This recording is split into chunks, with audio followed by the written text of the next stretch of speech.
দেখো এখন বাজে 6টা, আমরা ভাবলাম বেরোবো। দেখো বৃষ্টিতে বেরোনো আর হচ্ছে না, দেখো কি পরিমাণে বৃষ্টি হচ্ছে। বৃষ্টিতে আর বেরোনোর উপায় কোথায়? বৃষ্টি থামলেই বেরোবো।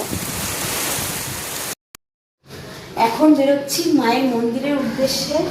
আমাদের একটা পরিকল্পনা আছে, কালকে মায়ের গায়ে হলুদ, সেই গায়ে হলুদের জন্য মাকে শাড়ি দেবে আমার দাদা।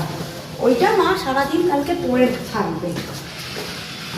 তো এখন যাই মন্দিরের দিকে।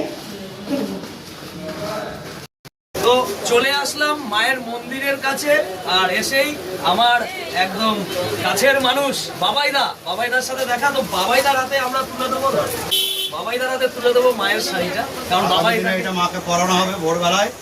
মা এটাতে রাজবেশে সাজবে দাদার উদ্দেশ্যে।